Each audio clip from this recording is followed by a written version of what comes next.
I wonder what Bill Bennett's doing. You think he's shopping after this busy Thanksgiving? I hope he's looking at a TV camera. You know him. He's Fox News contributor, former education secretary under Ronald Reagan, author of a brand new book. It's called The True St. Nicholas, and we're going to talk about that in just a minute. Bill, how'd you spend your Thanksgiving? I think you got a picture of our table there at Thanksgiving. We ate at home.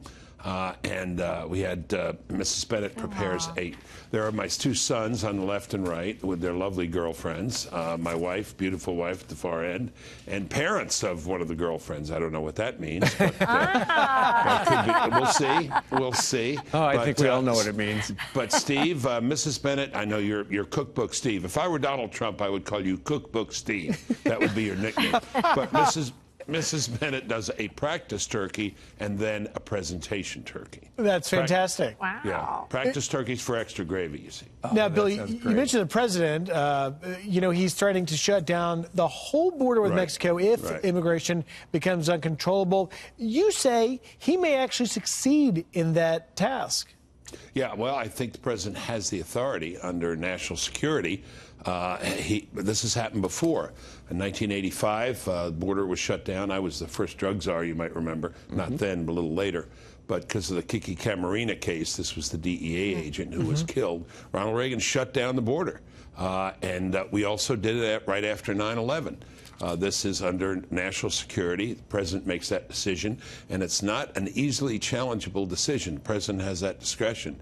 So I think he says it, and with this president, when he says it, he usually means it. Dr. Bennett, the president is not backing down from his argument over Twitter, I suppose, with Justice Roberts. Now, we know there are liberal judges, there's conservative judges, but there are judges that follow the Constitution, and there are judges that follow their heart and their ideology. Tell us whether you think the president is right to pick this fight with the Supreme Court. Well, he's certainly right, but Roberts really picked this fight. The president's talked about the Ninth Circuit and liberal judges. There's no question about it. If you have eyes, you can see that. If you read their opinions, you can see that. But this is not unprecedented either.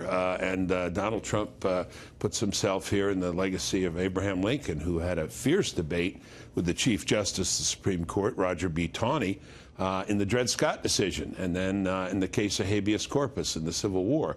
So this is a fight that John Roberts, I think, didn't want to pick. By the way, when he talks about the independence of the judiciary, I wonder if he tapped Ruth Bader Ginsburg on the wrist when she, criticizing candidate Trump and saying, that he was a fake and a phony, because that's not really above the fray, is it? No.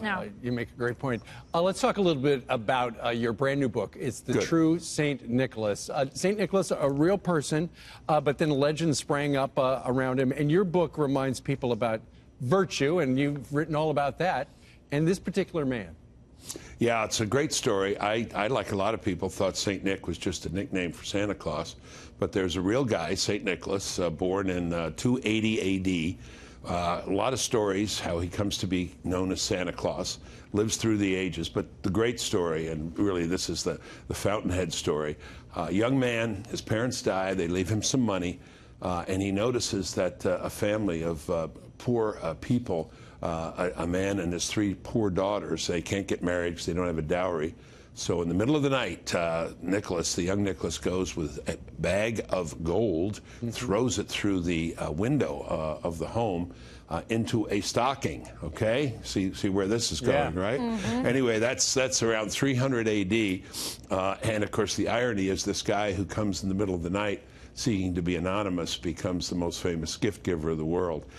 His story travels all over the world. He becomes known, much revered saint, and makes his way into Europe, all over the world, really. Becomes known as Sinterklaas in Holland, and then becomes our Santa Claus. And then he's discovered by Washington Irving, the great American writer, and then, of course, as you know, by Coca-Cola. Right. And that increased his visibility by a lot. But it's a great story. His feast day is December 6th. My kids actually celebrate it. They put their little shoes out on December 6th and get sort of like a preview of what's to come on the 24th and the 25th. But it's a beautiful story. I hope people get your book. Also, for parents looking, there are actually, my kids watch an animated cartoon cartoon version of it, which tells the story, which might be easier for little ones to get in the mood for it. But it is a beautiful story. Well, if you want to take a break from politics, and even I want to do that occasionally, it's a wonderful story and it's uplifting. It's not comfort food like Steve's book. I mean, we're all just fixated on Steve, but it's a comfort story and it's a great Christmas story. Buy them both at the same time. Good for you, December 6th. Good for you. Good for you remembering that. There you go. That's fantastic. Dr. Bennett, thank you so much. And if the president renames Steve Cookbook Steve, we will give you full credit. That's right. Thank you very much. That would be something. All right, Okay. the book is The True St. Nicholas.